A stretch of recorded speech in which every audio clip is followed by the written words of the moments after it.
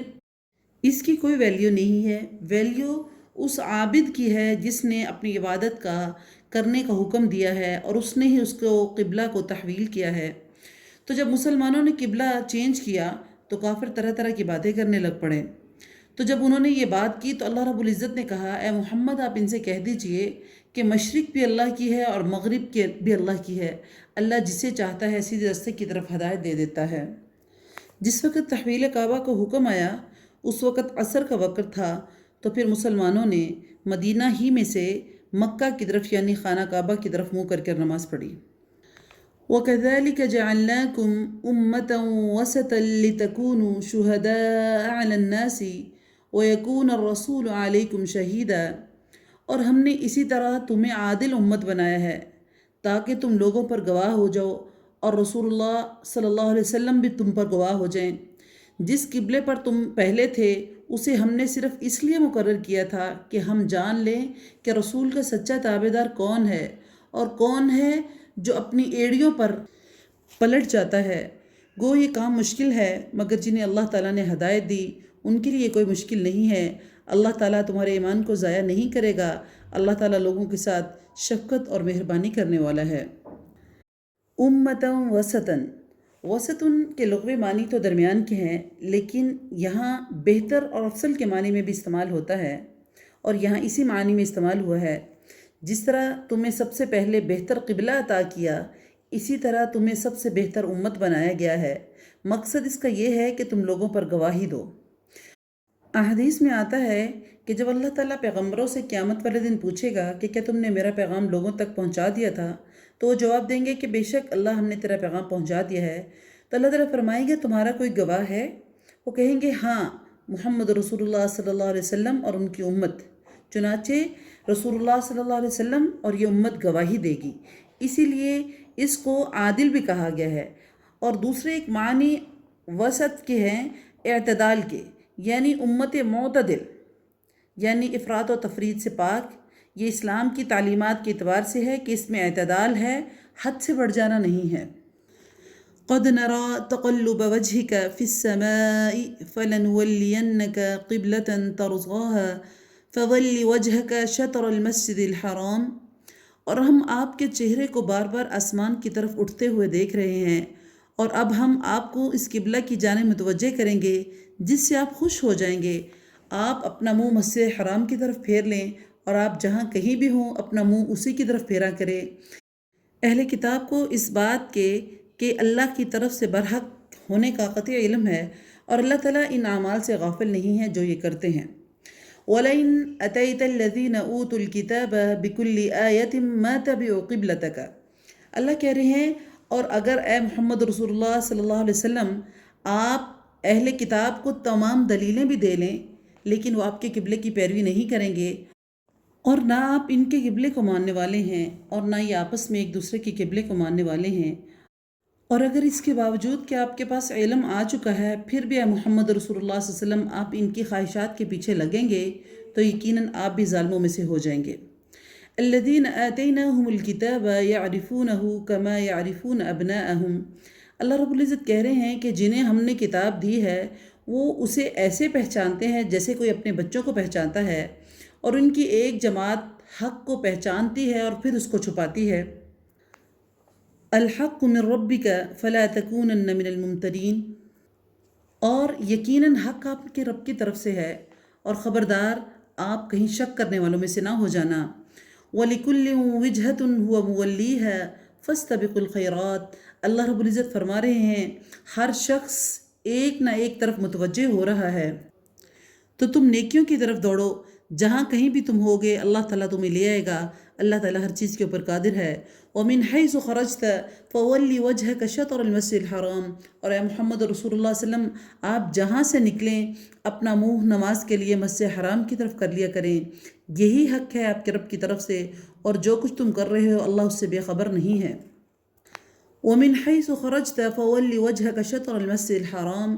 اور آپ جس جگہ سے بھی آپ نکلیں اپنا منہ مسجد حرام کی طرف پھیر لیں، اور جہاں کہیں تم ہو اپنے چہرے کو اسی کی طرف کیا کرو تاکہ لوگوں پر کوئی حجت باقی نہ رہے سوائے ان لوگوں کے جنہوں نے ان میں سے ظلم کیا۔ تم ان سے نہ ڈرو، مجھ سے ڈرو تاکہ میں اپنی نعمت کو تم پر پورا کروں، اور اس لیے بھی کہ تم راہ راست پر آ جاؤ۔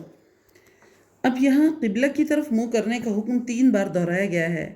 یہ تاکید اس کی اہمیت واضح کرنے کے لیے اور یہ بتانے کے لیے کہ اللہ کا حکم جو ہے وہ لوگوں کے دلوں میں راسخ ہو جائے، کوئی ان میں علت باقی نہ رہے۔ یہ حکم اللہ رب العزت نے بہت سی وجوہات کی بنا پر دیا ہے۔ ان میں ایک وجہ نبی کریم صلی اللہ علیہ وسلم کی مرضی اور خواہش تھی جس کو اللہ نے اوپر بیان کیا ہے۔ دوسری، اللہ رب العزت نے ہر دین اور صاحب دعوت کے لیے ایک مستقل مرکز کا وجود بنایا ہے اور پھر دوبارہ اس کو دہرایا ہے۔ اور تیسری چیز، مخالفین کے اعتراضات کا اللہ رب العزت نے ازالہ کیا ہے کہ جو عابد چاہے گا وہی لوگوں کی مرضی ہونی چاہیے، نہ کہ لوگوں کی ذاتی خواہشات۔ کما ارسلنا فیکم رسولا منکم یتلو علیکم آیاتنا ویزکیکم ویعلمکم الکتاب والحکمہ وَيُعَلِّمُكُم مَّا لَمْ تَكُونُوا تَعْلَمُونَ۔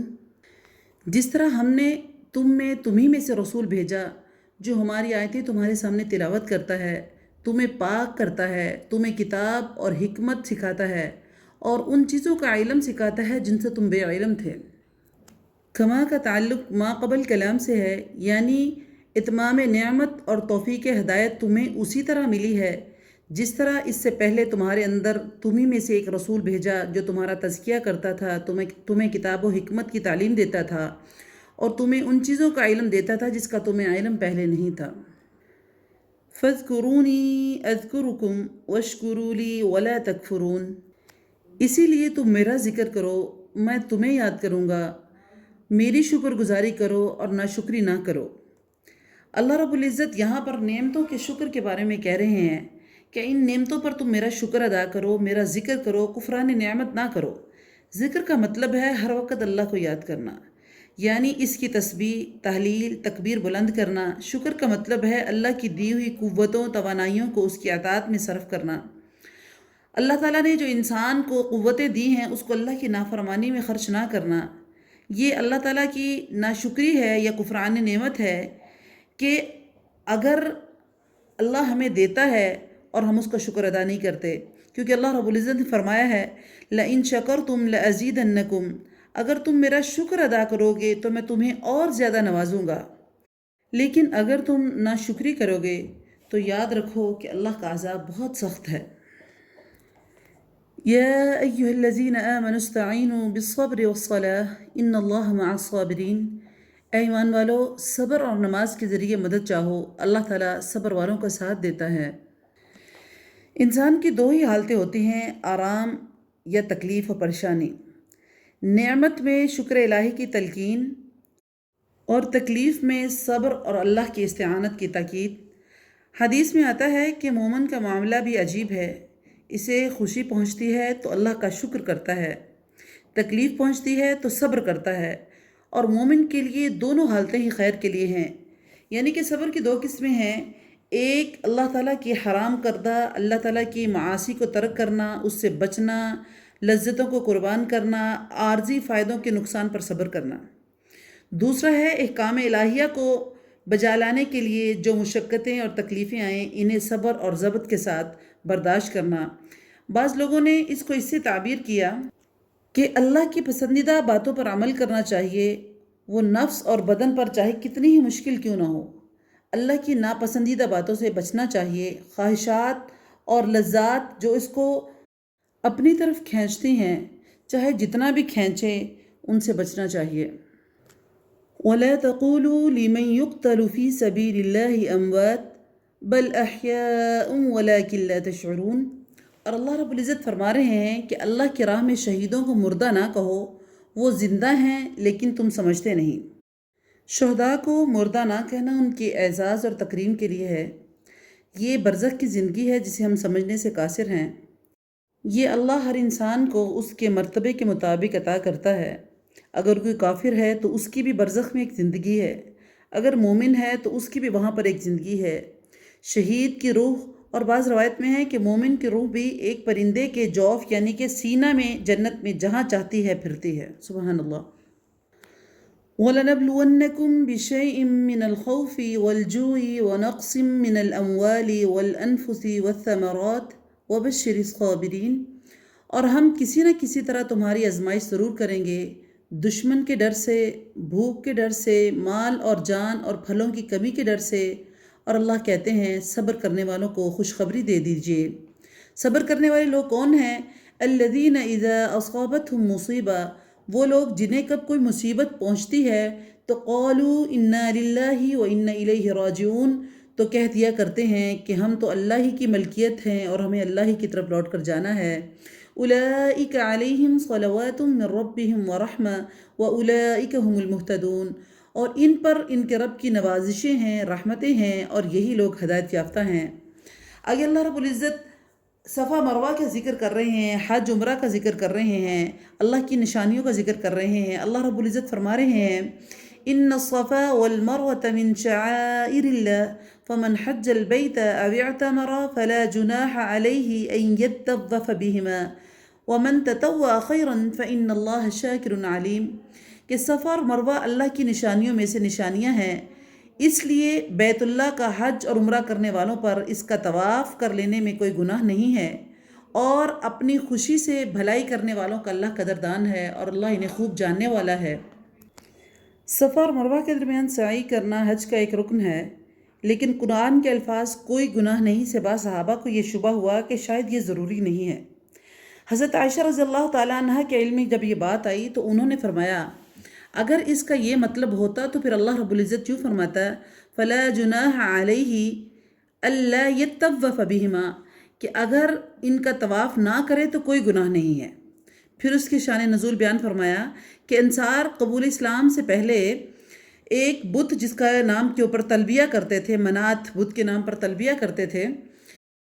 جس کی وہ مسلسل پہاڑی پر عبادت کرتے تھے، اور پھر مکہ پہنچ کر ایسے لوگ صفا مروہ کے درمیان سعی کو گناہ سمجھتے تھے۔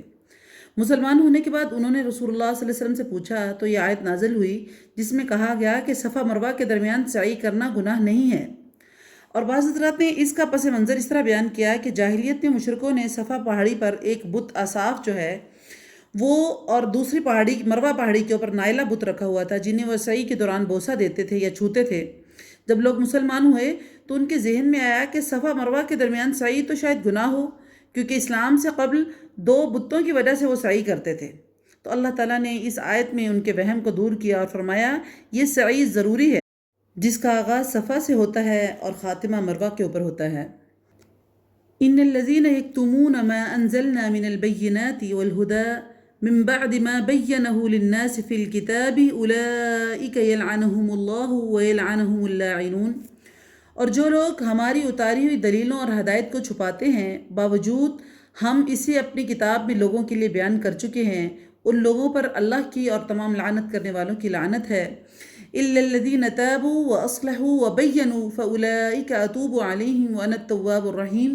مگر وہ لوگ جو توبہ کر لیں اور اصلاح کر لیں اور بیان کر دیں تو میں ان کی توبہ قبول کر لیتا ہوں، اور میں توبہ قبول کرنے والا اور رحم کرنے والا ہوں۔ پچھلی آیت میں اللہ رب العزت نے ان لوگوں کے بارے میں کہا ہے کہ وہ لوگ جو اللہ تعالیٰ کی اتاری دلیلوں یا ہدایت کو چھپا لیتے ہیں، تو اللہ رب العزت ان کے بارے میں کہہ رہے ہیں کہ اللہ کی کتاب جو اللہ نے نازل فرمائی اسے چھپانا اتنا بڑا جرم ہے کہ اللہ کے علاوہ دیگر لعنت کرنے والوں کی بھی ان کے اوپر لعنت ہوتی ہے۔ ان الذین کفروا وماتوا وهم کفار اولئک علیہم لعنت اللہ والملائکۃ والناس اجمعین، یقیناً وہ کفار جو اپنے کفر میں ہی مر جائیں ان پر اللہ کی، فرشتوں کی اور تمام لوگوں کی لعنت ہے۔ اس سے پتہ چلتا ہے کہ یہ علم جو ہے یقینی ہے کہ ان کا خاتمہ کفر کے اوپر ہوا، اس لیے ان کے اوپر لعنت جو ہے جائز ہے۔ اس کے علاوہ کسی بڑے سے بڑے گناہگار مسلمان پر لعنت کرنا جائز نہیں ہے، کیونکہ ممکن ہے مرنے سے پہلے اس نے توبہ کر لی ہو، یا اس کے دیگر اعمال جو ہیں، نیکیاں جو ہیں، اس کے گناہوں کے اوپر قلم پھیر دیں، جس کا علم ہمیں نہیں ہو سکتا۔ اس لیے البتہ ہم کسی کے لیے ایسا خود اپنی طرف سے لعنت کا لفظ بولنا جن کے کفر کے بارے میں ہمیں کلیئر نہیں ہے، ہمارے لیے جائز نہیں ہے کہ ہم ان کے اوپر لعنت کریں۔ خالدین فیہا لا يخفف عنهم العذاب ولا هم ينظرون، یہ اس میں ہمیشہ ہمیشہ رہیں گے اور نہ ہی ان سے عذاب ہلکا کیا جائے گا اور نہ ہی انہیں ڈھیل دی جائے گی۔ وَإِلَٰهُكُمْ إِلَٰهٌ وَاحِدٌ لَا إِلَٰهَ إِلَّا هُوَ الرَّحْمَٰنُ الرَّحِيمُ، اور تم سب کا معبود ایک ہی معبود ہے، اس کے سوا کوئی معبود برحق نہیں ہے، اور وہ بہت رحم کرنے والا اور بڑا مہربان ہے۔ إِنَّ فِي خَلْقِ السَّمَاوَاتِ وَالْأَرْضِ وَاخْتِلَافِ اللَّيْلِ وَالنَّهَارِ وَالْفُلْكِ الَّتِي تَجْرِي فِي الْبَحْرِ بِمَا يَنْفَعُ النَّاسَ وَمَا أَنزَلَ اللَّهُ مِنَ السَّمَاءِ مِن مَّاءٍ فَأَحْيَا بِهِ الْأَرْضَ بَعْدَ مَوْتِهَا وبث فيها من كل دابة وتصريف الرياح والسحاب المسخر بين السماء والأرض لآيات لقوم يعقلون۔ آسمان اور زمینوں کی پیدائش، رات اور دن کا ہیر پھیر، کشتیوں کا لوگوں کو نفع دینے والی چیزوں کو لیے ہوئے سمندروں میں چلنا، آسمان سے پانی اتار کر مردہ زمین کو زندہ کر دینا، اس میں ہر قسم کے جانوروں کو پھیلا دینا، ہواؤں کے رخ بدلنا اور بادل اور جو آسمان اور زمین کے درمیان مسخر ہیں، ان سب چیزوں میں اللہ رب العزت فرما رہے ہیں کہ عقل مندوں کے لیے نشانیاں ہیں۔ رات اور دن ایک دوسرے کے بعد آگے پیچھے آتے ہیں، دن کو روشنی اور رات کو اندھیرا ہو جاتا ہے۔ دن کو روشنی ہوتی ہے تاکہ لوگ کاروبار کر سکے، معاش ہو سکے، اور آرام رات میں کیا جاتا ہے۔ پھر رات کا لمبا اور دن کا چھوٹا ہونا، اس کے برعکس دن کا لمبا اور رات کا چھوٹا ہونا، یہ ساری چیزیں جو ہیں یہ اللہ رب العزت کے ہاتھ میں ہیں۔ اللہ رب العزت جیسے چاہتا ہے اس کو چلاتا ہے۔ وَمِنَ النَّاسِ مَن يَتَّخِذُ مِن دُونِ اللَّهِ أَندَادًا يُحِبُّونَهُمْ كَحُبِّ اللَّهِ وَالَّذِينَ آمَنُوا أَشَدُّ حُبًّا لِلَّهِ وَلَوْ يَرَى الَّذِينَ ظَلَمُوا إِذْ يَرَوْنَ الْعَذَابَ أَنَّ الْقُوَّةَ لِلَّهِ جَمِيعًا وَأَنَّ اللَّهَ شَدِيدُ الْعَذَابِ۔ بعض لوگ ایسے بھی ہیں جو اللہ کے شریک اوروں کو ٹھہرا کر ان سے ایسی ہی محبت کرتے ہیں جیسے محبت اللہ تعالیٰ سے ہونی چاہیے، اور ایمان والے اللہ کی محبت میں بہت سخت ہوتے ہیں۔ کاش کے مشرک لوگ جانتے کہ جب کہ اللہ کے عذاب کو یہ دیکھ لیں گے کہ تمام طاقت اللہ ہی کو ہے اور اللہ سخت عذاب دینے والا ہے، تو اس وقت یہ سوچیں گے کہ کاش کہ یہ ہرگز شرک نہ کرتے۔ وَإِذْ تَبَرَّأَ الَّذِينَ اتُّبِعُوا مِنَ الَّذِينَ اتَّبَعُوا وَرَأَوُا الْعَذَابَ وَتَقَطَّعَتْ بِهِمُ الْأَسْبَابُ، اور جس وقت پیشوا لوگ اپنے تابع داروں سے بیزار ہو جائیں گے اور عذاب کو اپنی آنکھوں سے دیکھ لیں گے اور کل رشتے ناطے ٹوٹ جائیں گے۔ یہ اللہ رب العزت اس کیفیت کو بیان کر رہے ہیں کہ جس وقت وہ اللہ رب العزت کے سامنے حاضر ہوں گے اور وہ دیکھیں گے کہ آج صرف سچا رشتہ، سچا تعلق اللہ کا ہے اور اللہ کا عذاب بہت سخت ہے، تو اس وقت وہ سوچیں گے کہ کاش کہ وہ دنیا میں کسی سے تعلق نہ رکھتے۔ وہ دعائیں کریں گے کہ کاش کہ ہمیں ایک دفعہ زندگی میں دنیا میں دوبارہ لوٹا دیا جائے تاکہ ہم وہاں نیک عمل کر سکیں اور دوبارہ جنت کو حاصل کر سکیں، لیکن افسوس کہ اس وقت ان کا افسوس کرنا، ان کا پچھتانا ان کو کوئی فائدہ نہیں دے سکے گا۔ وقال الذين اتبعوا لو أن لنا كرة فنتبرأ منهم كما تبرأوا منا كذلك يريهم الله أعمالهم حسرات عليهم وما هم بخارجين من النار۔ اور ان کی پیروی کرنے والے ان کے تابع دار لوگ کہیں گے کہ کاش ہم دنیا کی طرف لوٹ جائیں اور ہم بھی ان سے ایسے ہی بیزار ہو جائیں جس طرح آج کے دن یہ ہم سے بیزار ہیں۔ اس طرح اللہ تعالیٰ ان کو ان کے اعمال دکھائے گا ان کو حسرت دلانے کے لیے، اور یہ ہرگز جہنم سے نکل نہیں سکیں گے۔ تو یعنی جس کے یہ دنیا میں پیروی کرتے تھے، وہ جب ان سے وہاں لا تعلقی کا اظہار کریں گے، وہ کہیں گے کہ ہم آپ کو نہیں جانتے، تو اس وقت ان کے تابع دار لوگ، ان کی پیروی کرنے والے لوگ دعا کریں گے اور خواہش کریں گے کہ کاش ہم دنیا میں واپس لوٹ جائیں اور ہم بھی ان سے ایسے ہی بیزار ہو جائیں جیسے یہ آج ہم سے بیزار ہو گئے اور خود اپنے راستے کی طرف چل پڑے اور ہمیں یہاں پر جہنم میں چھوڑ دیا۔ تو اللہ رب العزت کہہ رہے ہیں یہ ان کی حسرت ہے، اپنے اعمال کو دیکھنے کے بعد ان کی یہ حسرت ہوگی، لیکن ایسا نہیں ہے کہ ان کو دنیا میں دوبارہ لوٹایا جائے گا اور وہ جہنم سے کبھی بھی نکل نہیں سکیں گے۔ یا ایھا الناس کلوا مما فی الارض حلالا طیبا ولا تتبعوا خطوات الشیطان انہ لکم عدو مبین انما یأمرکم بالسوء والفحشاء وَأَن تَقُولُوا عَلَى اللَّهِ مَا لَا تَعْلَمُونَ۔ اللہ فرما رہے ہیں اے لوگو، زمین میں جتنی بھی حلال اور پاکیزہ چیزیں ہیں انہیں کھاؤ اور پیو، اور شیطان کے رستے پر نہ چلو، وہ تمہارا کھلا دشمن ہے۔ یعنی اللہ نے اتنی نعمتیں دی ہوئی ہیں، ان نعمتوں سے فائدہ حاصل کرو، ان نعمتوں کو انجوائے کرو، اور شیطان کے رستے پر نہ چلو کیونکہ شیطان تمہارا دشمن ہے۔ کیا کہ وہ تمہیں صرف برائی کا حکم دیتا ہے، بے حیائی کا حکم دیتا ہے، اور اللہ تعالیٰ پر ان باتوں کے کہنے کا حکم دیتا ہے جن کا تمہیں علم نہیں ہے۔ وَإِذَا قِيلَ لَهُمُ اتَّبِعُوا مَا أَنزَلَ اللَّهُ قَالُوا بَلْ نَتَّبِعُ مَا أَلْفَيْنَا عَلَيْهِ آبَاءَنَا أَوَلَوْ كَانَ آبَاؤُهُمْ لَا يَعْقِلُونَ شَيْئًا وَلَا يَهْتَدُونَ۔ اور ان سے جب بھی کہا جاتا ہے کہ اللہ کی اتاری ہوئی کتاب کی تابع داری کرو تو جواب دیتے ہیں کہ ہم تو اس کی اسی طرح پیروی کریں گے جس پر ہم نے اپنے باپ داداؤں کو پایا، گوہ ان کے باپ دادا بے عقل اور گم کردہ راہ پر تھے۔ یعنی کہ اللہ کہتے ہیں کہ چاہے ان کے والدین اور ان کے آباء و اجداد گمراہی پر ہی تھے، لیکن وہ اس بات پر، اس جہالت کے اوپر ڈٹے ہوئے ہیں کہ جو ہمارے والدین نے کیا ہم وہی کریں گے۔ آج بھی مسلمانوں کی یہی حالت ہے کہ بہت ساری چیزیں ہم صرف اسی وجہ سے کرتے ہیں کہ کسی کی ماں نے کیا ہے یا اس کی دادی نے کیا ہے یا دادا کرتا رہا ہے، اور صرف یہی ہمارے لیے حجت کافی ہے، اور ہم اس حجت کو کافی سمجھتے ہیں کہ وہ طریقہ بالکل ٹھیک تھا۔ اللہ رب العزت واضح حکم دے رہے ہیں کہ یہ تو جاہلیت کا تعصب ہے کہ اس طرح کی بات کرنا کہ ہم تو وہی طریقہ اپنائیں گے جو ہمارے باپ داداؤں کا تھا، کہ ہو سکتا ہے کہ تمہارے باپ دادا غلط رستے پر ہوں۔ اللہ تمہیں اپنے قرآن میں واضح حکم دے رہا ہے، واضح تبلیغ کر رہا ہے، واضح سمجھا رہا ہے، تو ہمیں چاہیے کہ ہم اس رستے کے پیچھے لگیں، نہ کہ ہم اس رستے کی طرف چلیں جس کا ہمیں پتہ ہی نہیں ہے یا جو ہم نے لوگوں سے سنا ہوا ہے۔ بہتر چیز تو وہی ہوئی نا جو ہم نے خود اپنی آنکھوں سے پڑھ لیا۔ اللہ کا کلام ہمارے پاس موجود ہے، ہم اس پر عمل کر سکتے ہیں، اس سے رہنمائی لے سکتے ہیں، لیکن ہم اس طرح نہیں کرتے، بلکہ ہم کیا کر رہے ہیں؟ ہم وہی چیزیں لے کر چل رہے ہیں جو ہمارے باپ داداؤں نے ہمارے لیے بھیجی ہوئی ہیں آگے، حالانکہ یہ ہمارے لیے کافی نہیں ہے۔ اصل بات یہ ہے کہ ہم دین کو ٹائم ہی نہیں دے رہے۔ ہم سمجھتے ہیں اتنا ہی دین کافی ہے کہ جب کوئی فوت ہو جائے تو تب قرآن نکال لیا، جب کوئی مشکل آ جائے تو تب قرآن نکال لیا، صرف ان 2-4 کاموں کے لیے، کسی خوشی کے موقع پر میلاد کر لیا، یہ 3-4 موقعوں کے لیے ہم نے قرآن کو رکھا ہوا ہے، حالانکہ قرآن تو سراپا ہدایت ہے۔ اللہ رب العزت نے اس کو ہدایت کے لیے بھیجا ہوا ہے۔ ہمیں چاہیے کہ ہم کافروں کی یہ والی بات نہ کریں، بلکہ قرآن کے اوپر خود اس کو پڑھیں، اس پر عمل کریں، اس کو دیکھیں، اس کو سمجھیں، جو کہ ہماری ڈیوٹی بھی ہے۔ وَمَثَلُ الَّذِينَ كَفَرُوا كَمَثَلِ الَّذِي يُنْعِكُ بِمَا لَا يَسْمَعُ إِلَّا دُعَاءً وَنِدَاءً صُمٌّ بُكْمٌ عُمْيٌ فَهُمْ لَا يَعْقِلُونَ۔ اللہ کہہ رہے ہیں کفار کی مثال ان جانوروں کی طرح ہے جو اپنے چرواہے کی صرف ایک پکار اور آواز ہی کو سنتے ہیں، یعنی سمجھتے نہیں ہیں۔ وہ بہرے ہیں، گونگے ہیں، اندھے ہیں، انہیں عقل نہیں ہے۔ یا ایہا الذین آمنوا کلوا من طیبات ما رزقناکم واشکروا للہ ان کنتم ایاہ تعبدون۔ اے ایمان والو، جو پاکیزہ چیزیں ہم نے تمہیں دے رکھی ہیں انہیں کھاؤ پیو اور اللہ کا شکر ادا کرو،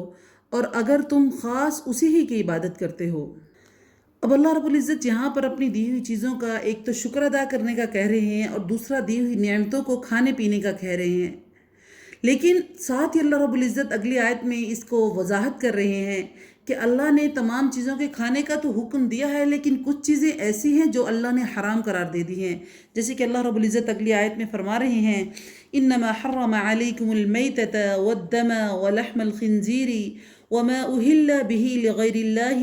فمن اضطر غیر باغ ولا عاد فلا اثم علیہ ان اللہ غفور رحیم، کہ تم پر مردہ